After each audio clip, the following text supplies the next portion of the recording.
Herkese hayırlı bayramlar.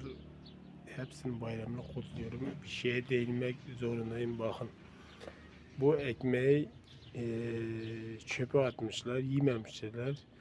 Veya ne olursa olsun bu ekmeği bulamayanlar bir sürü insan var. Açlıkta ölen bir sürü insan var.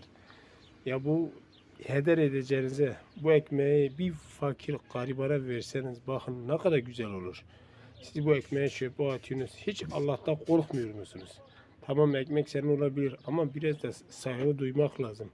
Biz zamanında milli mücadelede bir parça ekmek için neler yaptık. Ama sen bunu çöpe döküyorsun. Yapma, yazık. Çöpe dökeceğine insanlara yardım et. Çöpe gitmesin. Hayvanlara yardım et. Bakın, çok günah bir şey. Ben bu ekmeği gördüm, kahroldum. Bu videoyu çekiyorum. Hepinize saygı, sevgi.